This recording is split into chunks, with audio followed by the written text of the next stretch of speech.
ABC Listen. Podcasts, radio, news, music and more. Hi, I'm Brett Worthington. And I'm Melissa Clark. And this is The Party Room, where we take stock of the week that was in politics and we help you make sense of what's happening in Canberra and across the country. We're in the chair while Fran Kellie and Patricia Carvelis are away. Hope you'll join us for the ride. That's The Party Room every Thursday on the Politics Now feed in the ABC Listen app. When somebody asks you to keep a secret, how do you know what keeping it might cost you? It's the summer holidays in Queensland 2014, and this is the year 12-year-old Alliyah becomes a master at keeping a secret. It's a secret that draws them closer and closer to their former teacher, Kellie Whiteside. It's also a secret that draws them closer and closer to danger. From Background Briefing, this is episode 2 of The Favourite. Just a warning, it contains references to sexual abuse, so listen with care. Reporter Julian Fell is here again. Hey, Julian. Hey, Tom. Now, last time we spoke, Alliyah, who uses gender-neutral pronouns, was about to leave Logan Village State School behind for good. So where do we begin today? Well, it's December 12 and Alliyah's literally just finished primary school. They've just graduated and they're having a sleepover with their best friend, Shannon.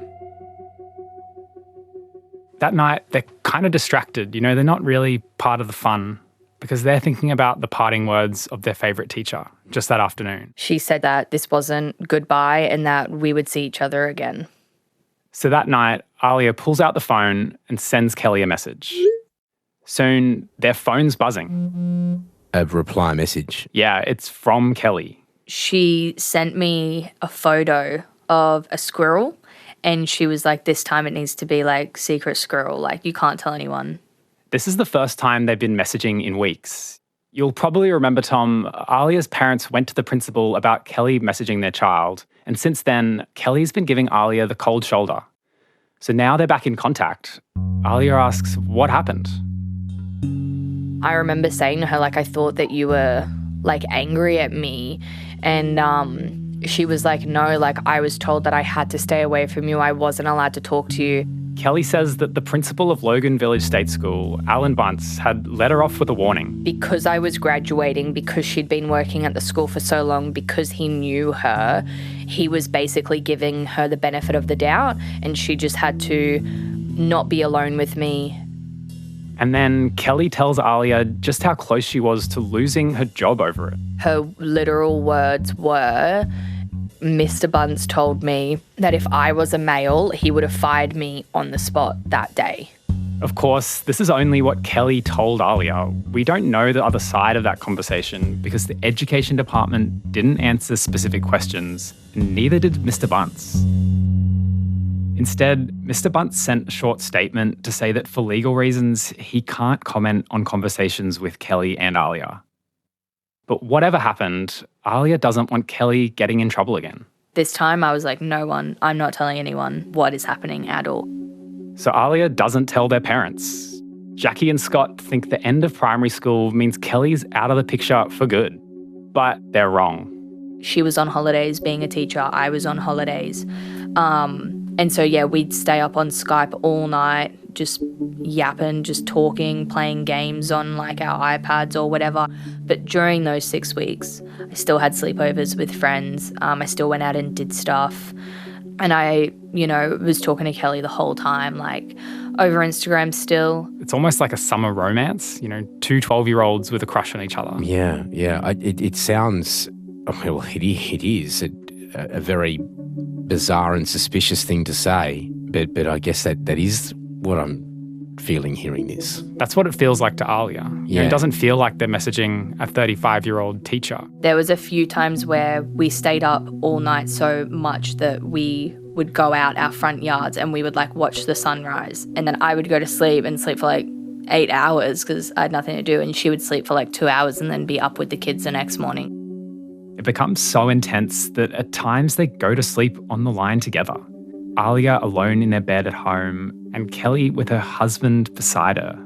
She would close her iPad, put it on the bedside table and have earphones in so that we could like still talk or like she could hear me. But yeah, she'd be in bed with him.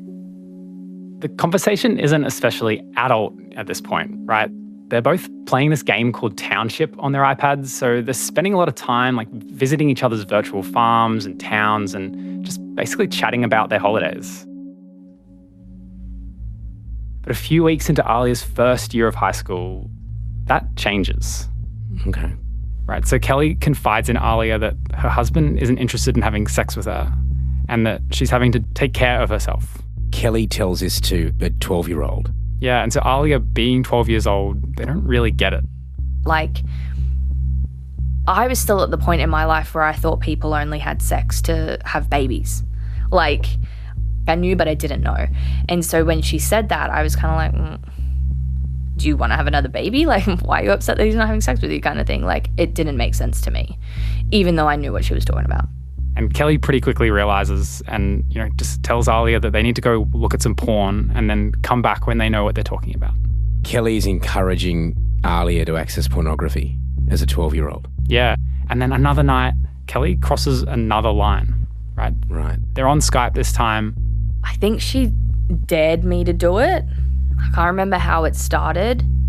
They end up both getting undressed and going under a blanket. Neither of us showed anything. Neither of us said or did anything. But I remember in that moment, laying there underneath my blanket naked on Skype with her, I remember thinking, if my dad walks in right now, how am I going to explain what I'm doing? It's a confused feeling of discomfort, but not really knowing why it's uncomfortable. I knew that this was not okay. I knew that this was not normal. And I kind of just shrugged her off for the rest of the night. And she was like, oh, what's wrong? What's wrong? And I remember just being like, nothing. I didn't really know how to talk about it. So after that Skype call, Alliyah just sort of stops responding to Kellie's messages for a few days. They're trying to figure out how they feel. And then when they get back in touch, Kellie is angry. She was really mad at me because her brain immediately went to, my life's over, they've told on me. I felt guilty because all I had to do was tell her sooner and then she wouldn't have been so stressed and upset and worried all the time. At this stage, for Jackie and Scott, this is going entirely under their radar. There's a lot going on in their lives. They're both working full time. Their marriage is also flagging. No, right. So it's complicated. The other siblings have trouble as well. So once again, Alliyah sort of falls by the wayside, right? Yeah, the parents are a bit distracted. Things weren't really going well in our life. Marriage was breaking down, so it was very hard to concentrate. We were all in a vulnerable position. They are a bit worried about Alliyah, but it's nothing to do with Kellie. They're worried about what's going on with that earlier sexual assault and how Alliyah's dealing with it. Alliyah didn't like the child therapist that they were going to, wouldn't open up to them.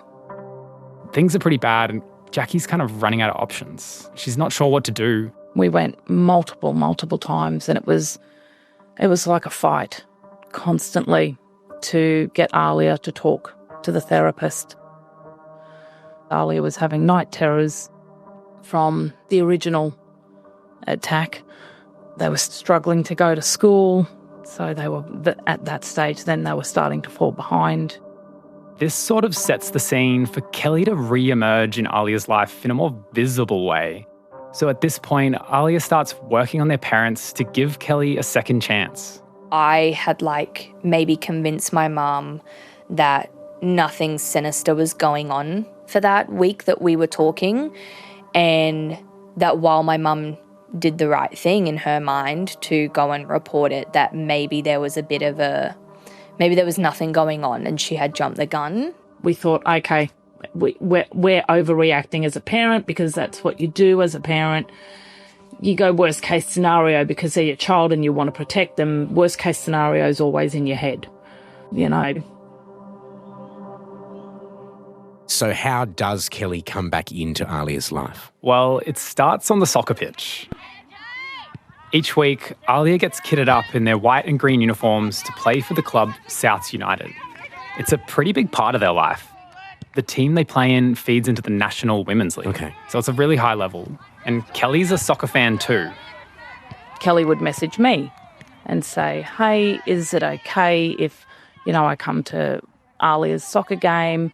And Alliyah would ask me, Mum, can Kellie come to my soccer game? I'd love to catch up with them. And Jackie says yes, that Kellie can come along. So Mum was like, let me actually get to know this woman and actually see if there's anything going on here or if that was just a mistake, that someone made. I was accepting that Kellie come to the games and they interacted. She seems friendly to Jackie, bubbly, easy to get along with. She seems to care about Alliyah. A lot of the time I was there, or Kellie's kids were there as well. There was no visual indication that anything inappropriate was happening. And so as she's coming to the games, it's not long before her name comes up as someone who might be able to help Alliyah. Might be able to help them with their schoolwork, actually. As a tutor sort of thing. Yeah, Alliyah's been struggling a bit, not going to school as much as they could with the problems they're having. And, their grades are kind of suffering. I think my mum came to the conclusion of I needed someone to get my grades up and Kellie would be able to get through to me, so it seemed like an easy option kind of thing. And to add to all this, Kellie, she happens to live just 5 minutes down the road from South's soccer club. I would go back to her house, I would tutor for 2 hours, and then she would drop me to soccer training down the road from her house, and then my mum would come and pick me up after training. And so it kind of becomes a convenience thing. It also just meant that my mum didn't have to worry about driving me everywhere while she was also trying to work full-time, so it worked out for her that she only had to come and get me at like 8 o'clock at night from training. Alliyah's grades improved, of course. So then Kellie became an even more important part of Alliyah's life to help them with school. Jackie's comforted by the idea that Kellie's a mother of 3. She has a husband at home, and Kellie often reminds Jackie that the other kids are going to be there. I used to think, well, if the kids are there, Alliyah's with the kids. It's not just Kellie. It's not Alliyah and Kellie on their own. Jackie's working full-time. She's looking after the household, and her other kids have problems too. So she comes to this uneasy acceptance that her youngest child, someone who's been dealing with trauma and sleepless nights, they've got another carer in their life. My thoughts were, well, if Alliyah's able to open up to somebody and not bottle what happened to them up inside and it tear them apart, that's a good thing. They're able to talk it through and work things out, so they're not destroying themselves. And unfortunately, Kellie became that person. Alliyah's dad, Scott, he's got a different take on things. He's a big fan of soccer, and so he goes along to a lot of Alliyah's soccer games. Kellie started turning up to training sessions, not just a game here and there. And then when the season finished, the trials for the following season. So he's suspicious on that level. I'm thinking this is pretty weird that a school teacher isn't just turning up to a game, but now turning up to training sessions and trial sessions. And Scott's right to be suspicious about this because in secret, things are moving really quickly between Kellie and Alliyah. What do you mean things are going quickly? What's happening? Well, by March, Alliyah's been in high school for 1 month and their messaging's already turned romantic. Oh, right. There are love heart emojis everywhere. They're calling each other babe. Oh. And later that month, Alliyah goes back to their old stomping ground, Logan Village State School, to visit Kellie. And as the two of them are just walking through the school grounds together, there's no one else around. So Kellie leans down and kisses Alliyah on the lips. Oh.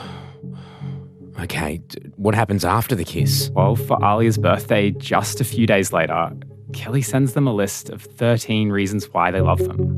One of those is for their dirty mind. For their dirty mind?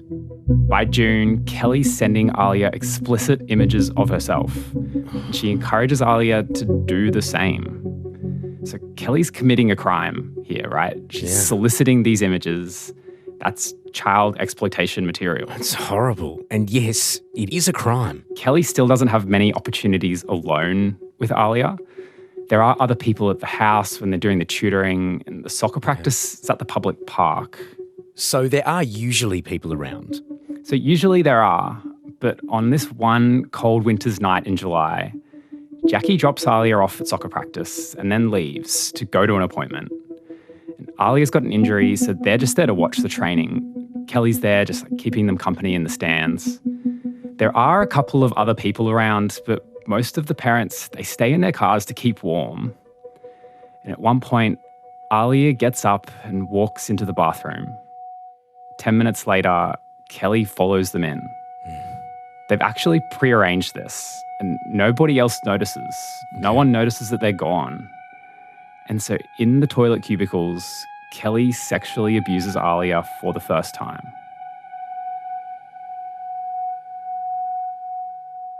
Alliyah's parents have no idea that any of this is happening. So as far as they know, Kellie's supporting Alliyah. She's helping them with their schoolwork, with their mental health. So when Alliyah's invited for a sleepover over at Kellie's house, so that we could go to this colour run really, really early the next morning with her 2 eldest kids. Alliyah's mum says yes. It's reassuring to Alliyah's parents that the kids are there and that Kellie's husband Andrew is going to be there too. But what they don't know is that Andrew spends most of his time on the separate floor of the house. And so Alliyah goes over, and it's this big house that they're living in. From the outside, it looks like it's 2 stories, but once you go inside, there's actually 3. And Andrew does stay on his own floor. I just remember saying hi to Andrew in passing. I literally did not see him for the whole time I was there, other than when I walked in the door and I walked past him. And Kellie sets Alliyah up on the same floor as her. So she says this is, to make them feel comfortable. Kellie had a mattress set up for me in the lounge room, and that's where I stayed. And Kellie ended up staying there, in the lounge room with me. She slept on the couch and then I slept on the mattress. They're in an unfamiliar house. They've got these mental health problems. I'm nearby.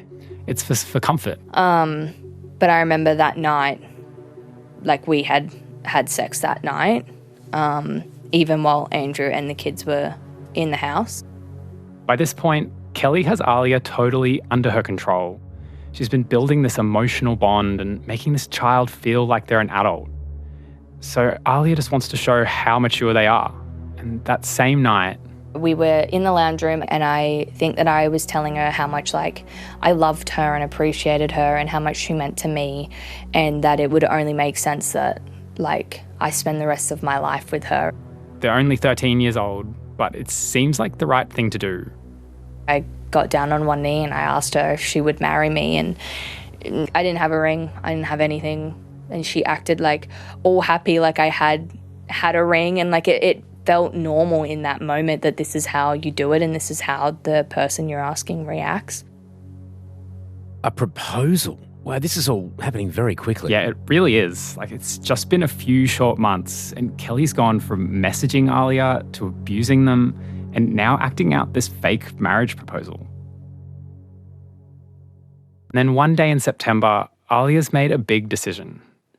Alliyah and Kellie are going to head into the police station. But it's not to report Kellie. It's about that sexual assault from a couple of years earlier.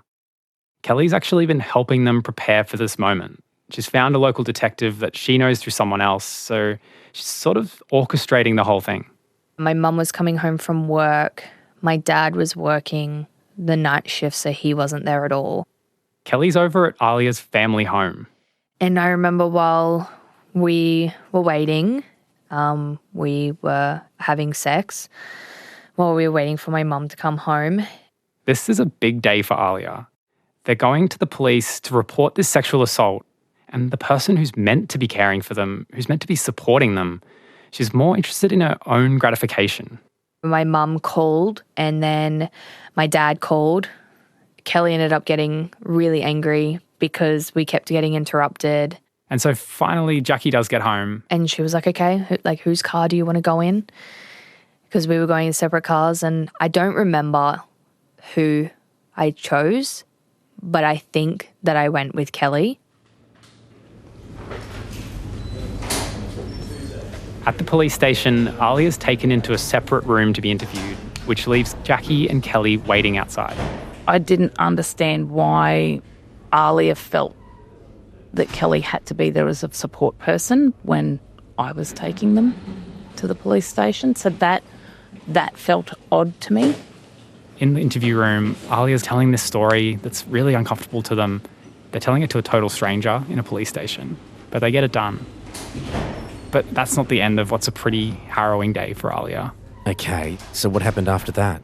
When we left the police station, my mum kind of made a comment about my dad's lack of support in that moment. When we got in the car, my mum was like, that's it, like, I'm done with your dad, like we're separating. So I got hit with that straight after reporting the assault. And then, yeah, that was it for their marriage. They did separate after that. Okay, so how did Alliyah feel after that news? Well, they feel like it's their fault. They feel like they're making life like more complicated for their parents, and they blame themselves. It was a lot. It was a lot to take in at that time, and I was not in a good headspace. Like, I was not coping very well at all. And to compound it all, the police decide that there's not enough evidence to press charges against those boys Alliyah claimed assaulted them. The next year turns out to be a pretty rough period for Alliyah. As Alliyah finishes their first year of high school and moves into year 9, they're having to adjust to their parents' separation. I feel like I hadn't properly dealt with the fact that my parents had separated. Both parents have found new partners pretty quickly. It was very happy and exciting for them because they were in these new relationships, and that was great for them. But I just felt stuck. Alliyah feels like they're caught between them. Yeah. You know, they feel frustrated by it. And neither of them were getting along with Kellie, let alone getting along with each other. None of the 3 main adults in my life were getting along with each other. And it was just being pulled in 3 different directions, trying to keep everyone happy, which was completely impossible to do.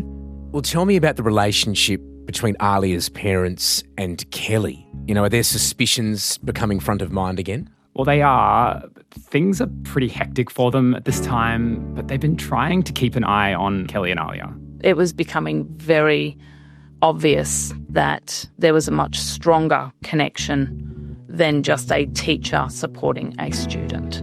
So it felt like you get that gut feeling that something's just not quite right, but you could never pinpoint it. And so both Scott and Jackie have been checking in with Alliyah about it. I'd ask Alliyah, is something more going on? Is something else going on? Alliyah kept on denying anything was happening. So that was they're not saying to me, yes, she's touching me. Yes, this is happening. They were saying, no, it's not. She's supporting me. She's here for me. She listens to me. So do they believe that? Jackie's not fully convinced, right? She's trying to keep an eye on what's happening on Alliyah's phone, confiscating it at times, taking a look through it. With all my children, I was like, we have to be friends on Facebook. We have to be friends on Instagram. My kids had to have me, unfortunately, as somebody that was following their account and things like that. And I would ask the kids, hey, can I check your phone? She doesn't find anything because Kellie and Alliyah, they're using Snapchat at this point. It was so easy because your messages disappear. You can send a photo and then it'll never be seen again. You can control how long that person can look at that photo. It was so easy to message on Snapchat because there was no trace of anything. Her name was under a fake name. My name was under a fake name. So Alliyah's parents don't find any sign of Kellie on there, and everyone else comes to accept her role in Alliyah's life. All my friends knew who she was. They all knew that we weren't related. They all knew that she had been my teacher. I think they were probably just as confused about everything as I was. I had friends from primary school that never suspected anything weird going on because we were all kids at the time. So everyone just thought that she was this family friend that picked me up and tutored me, and that was kind of it. By now, it's late 2016 and Alliyah's 14. Their mum and dad have been split for a bit over a year, and the different approaches that they're taking to dealing with Kellie, it's starting to show. Scott's got no evidence that anything sexual is going on, but he's still got this deep skepticism. I was trying to have a relationship with Alliyah, but Kellie was always there. Kellie was always around. Alliyah then started to rebel against me because they knew that I wasn't a fan of Kellie and was trying really hard to get her out of Alliyah's life. At this point, Alliyah's parents, they're alternating weekends for when Alliyah comes to stay with them. And so Jackie's letting Alliyah stay at Kellie's when it's her weekend, but Scott's not.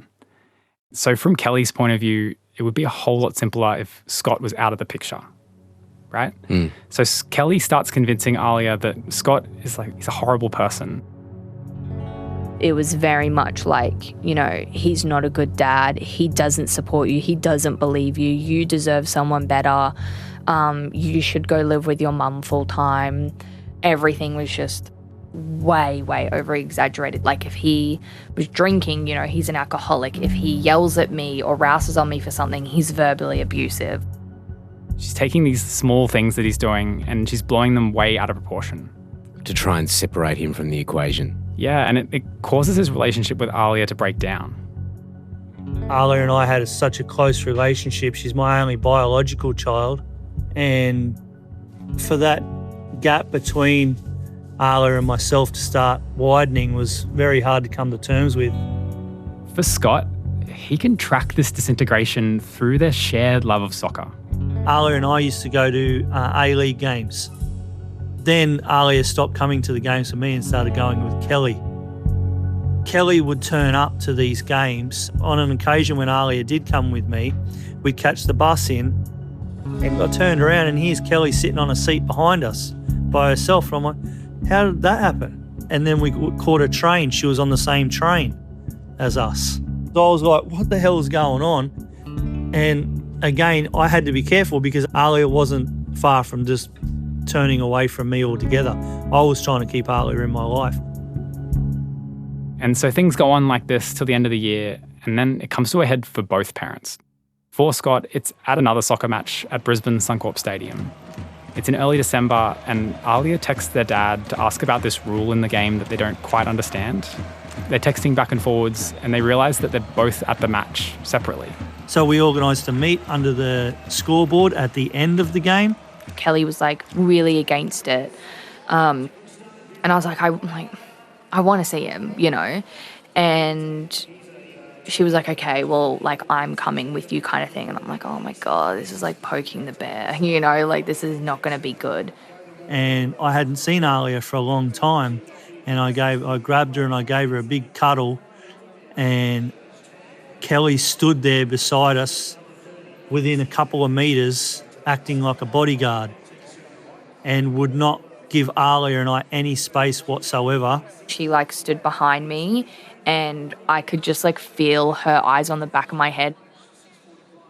Now, for me at that stage, I'm thinking, if your intentions are good, why would you be trying to keep the daughter and father apart? That did not sit right with me. Kellie isn't happy about the encounter either. I got text messages that night saying I was a narcissist and, just words that were not Alliyah's words at all. The messages are coming from Alliyah's phone, but it doesn't sound like his kid who's writing them. It was, out of her mouth and onto the phone. What she told me to say, I would say. She was like, he's a narcissist, call him out on it. And I'm like, yeah, okay. I tried and tried to stop it, but the harder I tried, the further I was pushing Alliyah away from me. Kellie was brainwashing her from the start. But it's not just Scott who's having these problems. Jackie's having some problems maintaining a connection to Alliyah as well. When my dad was out of the picture, it became picking between Kellie and my mum. There was times where I knew that I was upsetting my mum, but I didn't want to upset Kellie because, in my opinion at the time, I thought that was worse. At this point, Jackie feels like she's being replaced as a mother. Kellie's taking Alliyah to all these events and outings that she just really can't afford. There was always time for Kellie. When it was my weekends, it was, Kellie's invited me to go here with her and the kids. And, Kellie and the kids are going to do this. Kellie was always offering something for Alliyah to go and do something fun and escape. There was always an activity. There was always trips down the coast and things like that. It just felt like that's what she was offering. It was to get away from what was happening within her own home. Kellie was offering something better. By the end of 2016, Jackie's had enough. She decides that Alliyah needs to take a complete break from seeing Kellie. So it was Christmas holidays, and Alliyah was trying to organise time to go and stay at Kellie's. And I said no. I said, these holidays, you can just have a break. Alliyah had a complete meltdown in the bedroom and literally, screaming, crying, and said to me that if they couldn't see Kellie, they'd kill themselves. And my ex-husband always goes, oh, yeah, it was, just a tantrum. And I'm like, you weren't there. You did not see the sheer fear in Alliyah's face at the thought of not seeing Kellie. Like, it scared me.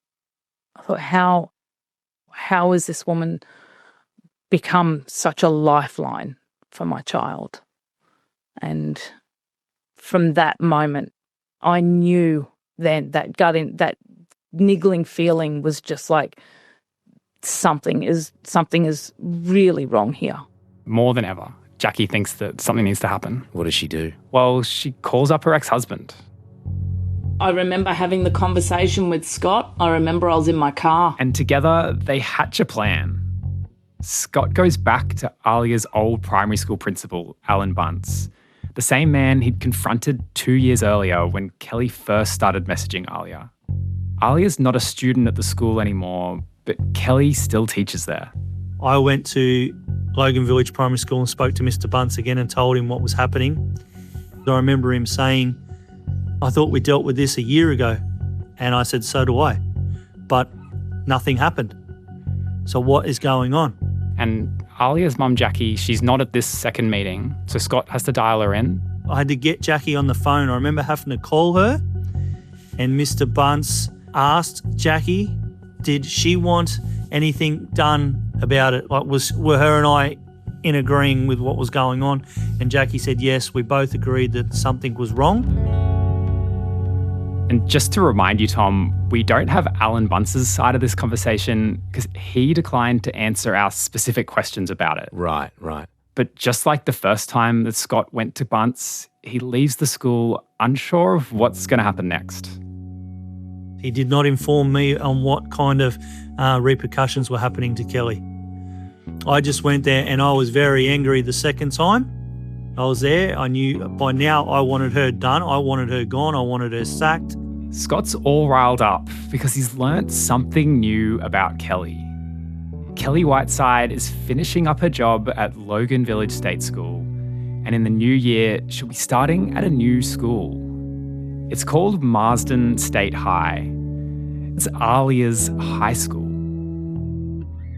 She wanted to be closer to me. We'd see each other all the time. It could be like how it was when I was in grade 7. I was happy that all those possibilities became true, and it made me really happy.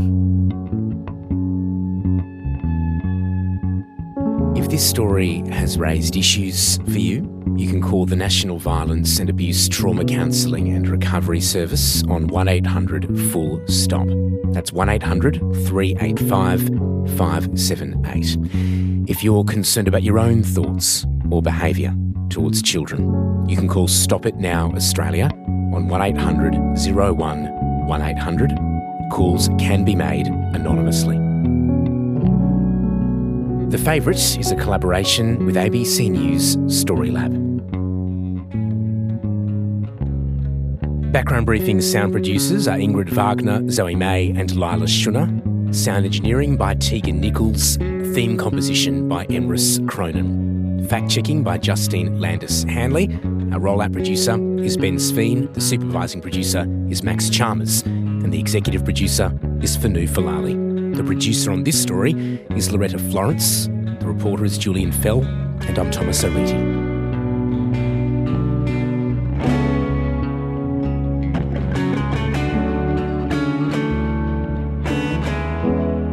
to other episodes in this series, search The Favourite Background Briefing on the ABC Listen app.